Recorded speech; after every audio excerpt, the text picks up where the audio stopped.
एक गवर्नर साहब ने लिबास बड़ा शानदार पहनना शुरू कर दिया था, तो हजरत उमर ने उतरवा के ना, तो उन्हें टाट का लिबास पहना के तो ऊंट चराने की ड्यूटी दे दी। इतना सख्त एहतसाब करते। कसाई की दुकान पर भी 1-2 घंटे खड़े होते थे। जो आदमी मुसलसल 2 दिन गोश्त खरीदता था ना, फरमाते थे इसका टैक्स बढ़ा दो, लोगों को दाल नहीं मिल रही और ये रोज गोश्त खाता है। हजरत फारूक आजम, उसको जजिया कहा जाता था, या कुछ और मामलात होते थे, बढ़ा देते थे। मुसलसल जो 2 दिन आदमी गोश्त खाता था, फरमाते थे मदीने में गुर्बत है, अगर ये वाला निजाम तुम करोगे तो गरीब लोग किसकी तरफ देखेंगे। लेकिन उससे ज्यादा बढ़कर जो उनकी जिंदगी का म्यार और स्टेटस था, वो ये था कि अपने घर का खास ख्याल रखते, खास तवज्जो करते। मुल्क शाम से और ईरान से कुछ लोग आपकी खिदमत में आए, तो वहां से कुछ कनीजें भी आई, उनके बादशाह का पैगाम लेके। शाह ईरान की कनीज को मलका ने कहा कि ना, हजरत उमर की जौजा को देख के आना जरा किस तरह की है। हमारे मुल्क में क्या कहते हैं, खतूने अव्वल, बाकी सारे दुआओं में है खतूने अव्वल। जरा खतूने अव्वल को देख के आना। तो वो जब आई ना घर में मिलने, तो कहा कि मुझे मेरी मलका ने कहा था कि उमर की जौजा से, अहलिया से मुलाकात करके आना। तो हजरत उमर की अहलिया ने ना एक जोड़ा कपड़ों का दे दिया मलका के लिए, और एक खुशबू की शीशी दे दी। अब जब वो तोहफे वहां गए, तो उस मलका ने ना कुछ सोने का सामान भेजा, कुछ जेवरात भेजे, कुछ तहाइफ भेजे। जब हजरत उमर के घर आए ना, वो खादिम लेके आया, उसने कहा जी आपकी अहलिया ने तोहफे भेजे थे। तो जवाब में शाह ईरान की बीवी ने, यहाँ जिस मुल्क का वो सफीर था, उन्होंने भी ये भेजे हैं। तो हजरत उमर फारूक ना वो तोहफे लेके घर गए, तो जाके कहने लगे अपनी अहलिया से, ये तू कब से तोहफे तहाइफ भेजने लग गई है, ये कब से निजाम शुरू हो गया। तो हुजूर तोहफा देना लेना तो ठीक है, सुन्नत है, मोहब्बत बढ़ती है, तो ये कोई कबाहत नहीं, और मैंने अपनी जाती इस्तेमाल के लिए चीजें रखी थी, वो मैंने दी हैं। तो हज़रत उमर फारूक रज़ी अल्लाह तआला अन्हु फरमाने लगे, हमने किसी मुल्क के साथ और उसके बादशाह के साथ जाती ताल्लुक नहीं बनाना, ताल्लुक जो भी बनेगा रसूलुल्लाह के दीन की बरकत से बनेगा। जाती रिश्ते नहीं हमने कायम करने। जाती आपके मुल्क की जो एयरलाइन जिसका हर साल खसारे का ढिंढोरा पीटा जाता है ना, वो हमारे बादशाह साहब और सदर साहब, अगर गैर मुल्कियों को घोड़ा कभी भेजना हो ना, घोड़ा, तो पूरा एक जहाज घोड़ा लेके तोहफे में जाता है। पूरा जहाज गरीब कौम का ये सरमाया, और कौम बड़ी बादशाह है, लाइनों में लाके वोट देती है। 2 काम हमेशा लाइन में लाके के करने, एक बिल लाइन में लाके जमा कराना है, और एक वोट लाइन में लाके, ताकि फिर पूरे 5 साल लाइन में ही लगे रहेंगे। मर्जी से आप वोट देना, पर जो बात दुरुस्त है उसको सुनो। हजरत उमर फारूक रज़ी अल्लाह तआला अन्हु ने अपनी अहलिया से पूछा, कितने का था वो तेरा जोड़ा और खुशबू की शीशी? उन्होंने कहा 3 दिनार की। पर मैं ये 3 दिनार तेरे, और बाकी जो तोहफे आए हैं वो तू खुद कह, क्योंकि उसने तेरे नाम भेजे हैं। तू कह के मैं माले गनीमत में देती हूँ, तू कह मैं मुसलमानों को कह। तो ज़ौजा हंस पड़ी, कहने लगी मैं ना भी कहूँ तो मुझे कहना तो पड़ेगा ही, कहना तो मैंने है ही, क्योंकि सामने उमर फारूक है, लिहाजा पर मैं कह देती हूँ मैंने दिया खजाने को। हजरत उमर ने जमा करा लिया। भाई ये क्या बात है, मेरे घर वाले जो मर्जी करें, इनका म्यार जिंदगी जिस तरह का मर्जी हो। और हजरत उमर एक जुमला कहा करते थे, अल्लाह करे कि ये बातें इस दौरे हाजिर में हमारी समझ में आए। हजरत उमर फारूक रज़ी अल्लाह तआला अन्हु अपने बच्चों को फरमाया करते थे कि बहुत आदमी को भूख लगी हो ना, और फिर उसकी पसंद का खाना पका हो, इतने शौक से वो उस खाने को देखता है ना, फरमाया इस तरह पूरी कौम अपने बादशाहों के खानदान को देखती है, इस तेजी के साथ देखते हैं कि इनके घर में क्या हो रहा, इनका म्यार जिंदगी क्या है, इनका स्टेटस क्या है। आपके बच्चे दोनों कारोबार के लिए मिस्र गए, एक बहुत बड़ा काफिला गया मदीने से मिस्र तिजारत के लिए। तो ये गए तिजारत के लिए, तो हजरत अब्दुल्लाह इब्न उमर, हजरत उबैदुल्लाह इब्न उमर, हजरत उमर के दोनों बेटे गए। जनाब उमर फारूक के बच्चे जब वहां पहुंचे, तो मिस्र के गवर्नर ने ना लोगों को तारुफ कराया कि ये उमर फारूक के बेटे हैं। एक छोटी सी बात कर दूं, ये चौधरी के बेटे को कौन बताता है कि तू चौधरी का बेटा है? बाहर वाले बताते हैं, घर वाले। और सेठ साहब के बेटे को कौन बताता है कि तू सेठ साहब का बेटा है? और मालिक को कौन बताता है कि तू मालिक का बेटा है और ये किराएदार है? ये कौन बताता है? ये सोच हम देते हैं बच्चों को। चौधरी और कमी की सोच, अमीर और गरीब की सोच, मालिक और किराएदार की सोच, घर के मालिक की और काम करने वाले की सोच, ये हम देते हैं। याद रखना, ये हम देते हैं, ये हमारा मिजाज है, ये बाहर से नहीं आती। तू कोई शहजादा है, तू सेठ है, तू नवाब है, ये सोच बाहर से नहीं आती। ये अम्मा सोच देती है, अम्मा, ये अब्बा सोच देता है। और फिर जब तबाही उतरती है तो उसके जिम्मेदार भी बाहर वाले नहीं होते, घर वाले होते हैं, घर वाले। हमारे बच्चों की तबीयतों पर ज्यादा नक्श बाहर वालों का नहीं होता, घर वालों का होता है, याद रखिएगा। हजरत उमर फारूक रदी अल्लाह, बच्चे हैं, शहजादे हैं, वो कारोबार करने गए और वहां बताया गवर्नर साहब ने कि ये फारूक आजम के बच्चे अमीरुल मोमिनीन के। लोगों ने उनसे ज्यादा माल खरीदा, तिजारत में ज्यादा नफा हुआ, जाहिर है कि वो आपके जो अल्लाह खैर करे हुक्मरान है, उनके कारोबार कितने मुल्कों में है, किस बुनियाद पर है? वो सिर्फ इस बुनियाद पर कि वो हुक्मरान रहे, उनके लिए आसान था बड़े लोगों से ताल्लुकात बनाना। हजरत उमर फारूक रज़ी अल्लाह तआला अन्हु के बच्चे ढेरों माल कमा के जब वापस आए ना, तो हजरत उमर से आके बच्चों ने बतौर मोहब्बत का, अब्बा जी अल्लाह ने बड़ा ही फजल किया है, बड़ा माल कमाया अल्हम्दुलिल्लाह, ये देखें कितना नवाजा है। तो हजरत उमर कहने लगे सारे काफिले ने इतना ही कमाया है, सारे काफिले ने इतना ही कमाया है? तो हुजूर नहीं, सारे काफिले ने इतना नहीं कमाया, सबको इतना नहीं मिला। वो तो वहां गवर्नर साहब ने लोगों को तारुफ कराया था कि ये उमर के बच्चे हैं, तो लोगों ने फिर हमसे बड़ा ही खरीदा। तो हजरत उमर फरमाने लगे ठीक हो गया, मैं बात समझ गया, इस तरह करो, जो तुम्हारी असल जार थी ना, जो राज थी, वो रख लो और बाकी सारा माल माले खजाना में जमा करा दो, इसलिए कि ये तुमने तिजारत नहीं की, ये तुमने अपने बाप का नाम बेचा है, ये तुमने अमीरुल मोमिनीन के बेटे होने का फायदा उठाया है। फरमाया ये तुम्हारा नहीं हक, ये मुसलमानों का है, इसलिए कि ये माल तुमने मेहनत से नहीं कमाया, ये बाप की कुर्सी का फायदा उठाया है।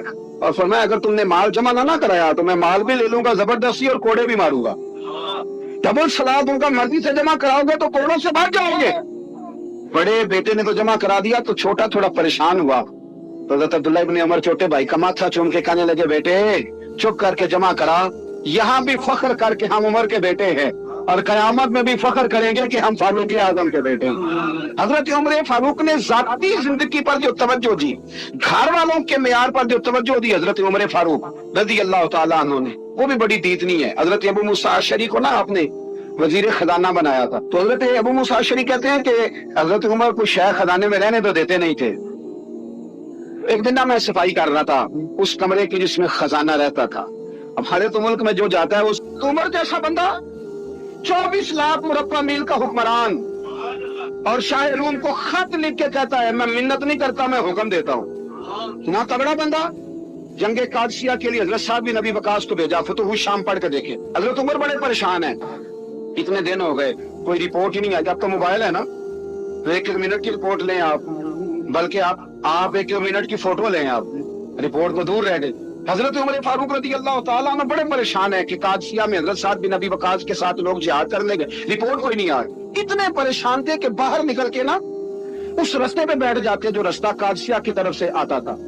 जो भी आता जाता पूछते जंग के क्या हालात हैं। उधर जब अल्लाह ने फतह दे दी ना, तो हजरत साहब बिन नबी वकास रज़ी अल्लाह तआला अन्हु ने ना एक कासिर को खत दे के भेजा, कहने लगे उमर के पास जाओ, उन्हें इत्तला दो कि अल्हम्दुलिल्लाह अल्लाह ने इस्लाम को फतह अता कर दी। ये हजरत उमर को जाके देना। वो बड़े परेशान होंगे। वो जो उस जमाने में इस तरह होता था कि कई दूर दूर से सियाफा जो दूसरे शहरों के मुल्कों के रहने वाले होते थे, वो भी आके शामिल हो जाते थे जिहाद में। कोई एक दफा मदीने आया, कोई 2 दफा आया, फिर अपने अपने इलाकों में। बहुत सारे लोगों ने ज्यादा दफा हजरत उमर को देखा भी नहीं था। वो जो कासिम खत लेके आया था ना, उसने एक आध दफा देखा था, हजरत उमर बूढ़े हो गए, वो पहचानता नहीं था। उधर से वो खत लेके आ गया। हजरत उमर मदीने से बाहर निकल के उस रोड पे बैठे थे जो कादसिया से आता था। जब उस आदमी को आते देखा तो हजरत उमर उठ के खड़े हो गए और मानने लगे कादसिया से आ रहे हो?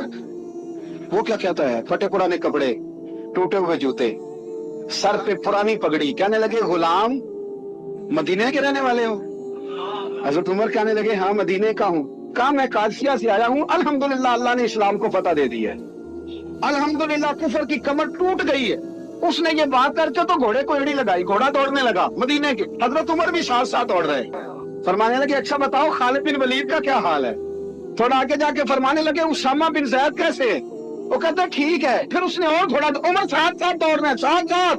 24 लाख मुरब्बा मील का हुक्मरान, एक जूता पैर से निकल गया, उमर दौड़ रहे हैं। आगे जाके पूछते हैं साद बिन नबी वकास का क्या हाल है? तो हुजूर वो भी ठीक है। कितने लोग मेरे शहीद हो गए मुसलमानों में से? कहने लगा सही गिनती का नहीं पता, ये लफ्ज़ अदा होते होते मदीने की सरहद आ गई। लोगों ने उमर को घोड़े के साथ दौड़ते देखा तो कहा अमीरुल मोमिनीन क्यों दौड़ रहे हैं? वो गुलाम छलांग लगा के नीचे आया, कदमों में बैठ गया, कहने लगा हुजूर आपने बताया ही नहीं आप अमीरुल मोमिनीन है। आप फरमाने लगे क्या बताता, मैं तो ऊंट चलाने वाले का पुत्र हूँ, क्या बताता? वो उमर हूँ जिसने अपने गुनाहों का हिसाब देना है।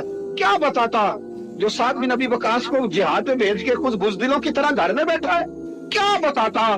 कोई हैसियत नहीं, कोई ताकत। तूने अच्छा किया, तू तो मुजाहिद था, मुझे साथ साथ दौड़ाया, तूने अच्छा किया। जितने लोग थे चीखे मार के रोने लगे।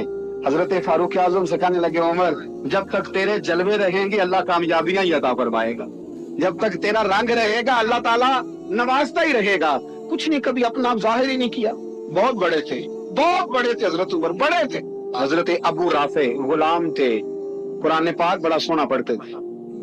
हजरत उमर जब भी उन्हें मिलते कहते अबू राफे तो उमर से अच्छा है, कुरान बड़ा शानदार पढ़ता है। तो वो कहते हुजूर अगर मैं कुरान सही पढ़ता हूँ तो आपको कुरान की तशरीह ज्यादा सही आती है, आप भी तो मुझसे अफजल है। तो आप फरमाते नहीं, फिर भी तो मुझसे अफजल है। क्यों? इसलिए कि तू अपने आका की नौकरी भी ठीक करता है और रब की इबादत भी ठीक करता है, और मुझे खाली सिर्फ इबादत करनी होती है वो भी ठीक नहीं कर पाता। सारी जिंदगी अपना मुहासबा, सारी जिंदगी अपने गिरेबान में देखा, सारी जिंदगी अपने आप को परखा, अपने आप को टटोला। 62 साल उम्र बीत गई। हजरत हुज़ैफा बिन यमान एक सहाबी थे, मेरे नबी करीम अलैहिस्सलाम ना उनसे राज की बातें करते थे। हर बंदे का आजमा ठीक नहीं होता, सबसे राज की बात नहीं करनी चाहिए। हजरत हुज़ैफा बिन यमान कहते हैं हुजूर राज की बातें बताते। मदीना मुनव्वरा में जो मुनाफिकीन थे उनकी लिस्ट भी नबी पाक ने हजरत हुज़ैफा बिन यमान को दी थी। जब कोई मशहूक आदमी मर जाता ना तो सहाबा कहते हम देखते अगर हजरत हुज़ैफा ने जनाजा पढ़ा तो हम भी जनाजा पढ़ लेते। नबी पाक ने भी कुछ जनाजे नहीं पढ़े, तिरमिज़ी में है, फरमाया उस्मान से जो बुग़्ज़ रखे उसका जनाजा नहीं पढ़ेंगे। हजरत हुज़ैफा बिन यमान अगर जनाजा पढ़ते तो लोग पढ़ते, वो ना पढ़ते तो लोग जनाजा ना पढ़ते। हजरत हुज़ैफा बिन यमान कहते हैं जनाब उमर फारूक की खिलाफत के आखिरी अय्याम थे, कुछ दिनों के बाद वो शहीद हो गए। फरमाते आधी रात का वक्त था, मैं घर में सोया था बड़ा बेफिक्र, अचानक मेरे दरवाजे पे दस्तक हुई, मैं घबरा के उठा, इतनी रात को कौन आया? कहते कुर्बान जाऊं, दरवाजे पे गया तो अमीरुल मोमिनीन फारूक आजम दरवाजे पे। मैंने कहा उमर कोई हुक्म था तो मुझे बुला लेते। कहने लगे मैं ना अमीर बन के नहीं आया, तेरा वीर बन के आया हूँ। अमीरुल मोमिनीन की हैसियत से सरकारी काम से बुलाता तो वहां बुलाता, मुझे एक जाती काम पड़ गया। कहते मैंने उमर को घर की अंदर बुला के चारपाई पे बिठाया, मैंने कहा हुजूर मैं गरीब आदमी, मैं क्या आपके काम आ सकता हूँ? तो कहते उन्होंने ना मुझे साथ बिठा लिया, फिर मेरा हाथ पकड़ लिया। कहने लगे तू उमर को जानता है? उमर झूठ नहीं बोलता। तो जानता है? उमर वादों का पक्का है। कहा हुजूर जानता हूँ। कहा मैं उस वक्त आया हूँ जब देख भी कोई नहीं रहा। हजरत हुज़ैफा बिन यमान कहते हैं परेशान हो गया, हुजूर पहेलियां ना बुझवाए, मेहरबानी कर बताए किधर आए हैं। हजरत उमर फारूक फरमाने लगे 65 साल का हो गया हूँ, 63 में चल रहा है, दाढ़ी सफेद हो गई है, अलबक गया, उठ फरीदा सुत्या, दाढ़ी आ गई पूर, अग्गा नेड़े आ गई, पीछा रह गई दूर। अब ना अब कब्र अशर का मामला साफ नजर आने लगा है। कहा हुजूर मुझसे क्या चाहते हैं? हजरत उमर रो पड़े, कहने लगे आज मैं इशा के बाद निकला हूं तो नबी पाक के सहाबा मुझे नेक कह रहे थे, फिर मैंने बच्चों की माँ से और बच्चों से भी पूछा है, वो भी मुझसे राजी हैं। पर हुज़ैफा तेरे साथ नबी पाक राज की बातें करते थे, सच बता कहीं उमर का नाम मुनाफिकों में शामिल तो नहीं? सच बताओ उन मुनाफिकीन में तो शामिल नहीं, कहीं ऊपर ऊपर से तो नहीं सारा कुछ? हजरत हुज़ैफा बिन यमान कहते हैं मैं बाप के मरने पे इतना नहीं रोया जितना उमर के सवाल पे रोया। मैं कदमों में बैठ गया, मैंने कहा नहीं उमर ये तो मैंने नहीं सुना, लेकिन ये मैंने नबी पाक से जरूर सुना है कि मेरे बाद अगर कोई नबी होता तो उमर इब्ने खत्ताब होता। ये मैंने अपने कानों से सुना है कि उमर जिस गली से गुजरे शैतान रास्ता बदल जाता। कि नबी करीम अलैहिस्सलाम ने फरमाया कि जिब्रील अमीन 950 साल मेरे उमर की शान बयान करे तो उमर की शान खत्म नहीं होती। 950 साल अगर हजरत जिब्रील भी बयान करें तो ये मकाम है सैयदना फारूक आजम। अल्लाह तबारक व तआला ने जिस तरह सारे नबियों में शान हुजूर को अता फरमाई, इसी तरह तमाम नबियों के हवारियों में सबसे ज्यादा शान हुजूर के गुलामों को अता फरमाई। कुरान मजीद में अल्लाह करीम ने फरमाया या अय्युहल्लज़ीना आमनू कू अनफुसकुम व अहलीकुम नारा, फरमाया ए ईमान वालों खुद भी जहन्नुम की आग से बचो और अपने घर वालों को भी दोज़ख की आग से बचाओ। हजरत उमर फारूक ने जब ये आयत नाजिल हुई तो फौरन अर्ज किया या रसूल अल्लाह सल्लल्लाहु अलैहि वसल्लम इसका क्या मतलब है कि खुद भी दोज़ख की आग से बचो और अपने घर वालों को भी बचाओ? तो नबी करीम अलैहि सलाम ने फरमाया उमर इसका मतलब ये है کہ جن چیزوں کا اللہ رسول تمہیں حکم دیتے ہیں تم اپنے گھر والوں کو ان چیزوں کا حکم دو، اور جن چیزوں سے اللہ رسول تمہیں منع کرتے ہیں تم اپنے گھر والوں کو بھی ان چیزوں سے منع کرو۔ حضرت عمر فاروق کی زندگی میں جو چیز آپ کو بہت زیادہ ملے گی نا وہ یہ ہے کہ آپ نے جتنا کڑا احتساب محاسبہ باہر والوں کا کیا ہے نا اس سے زیادہ بڑھ کے اپنا اور اپنے گھر والوں کا کیا۔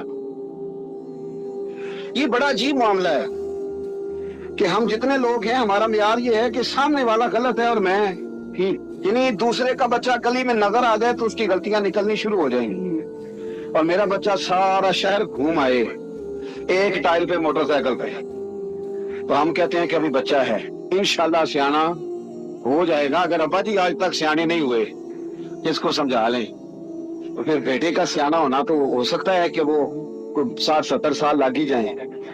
گھر کے اندر جب تک توجہ نہیں ہوتی، اور سب سے پہلے جب تک اپنی ذات پر توجہ نہیں ہوتی، میں کہا کرتا ہوں کہ باہر لیکچر چلتا ہے گھر میں عمل چلتا ہے، لیکچر باہر چلتا ہے گھر کے اندر عمل چلے گا۔ باہر تو آپ نے کہہ دیا نماز پڑھا کرو، ختم ہو گئی بات، لیکن گھر میں بچے نماز تب پڑھیں گے جب ان کے والد نماز پڑھیں گے۔ گھر میں کہہ دیا پردہ کرو، پر گھر میں بچیاں پردہ تب کریں گی جب ان کی اماں پردہ کرے گی۔ گھر کے اندر عمل چلتا ہے، باہر تو چلو بات بھی چل جاتی ہے۔ تو والد کا جب تک کردار بچے نہیں دیکھتے جب تک اتنی دیر تک ان کا تبدیل ہونا ممکن نہیں ہوتا۔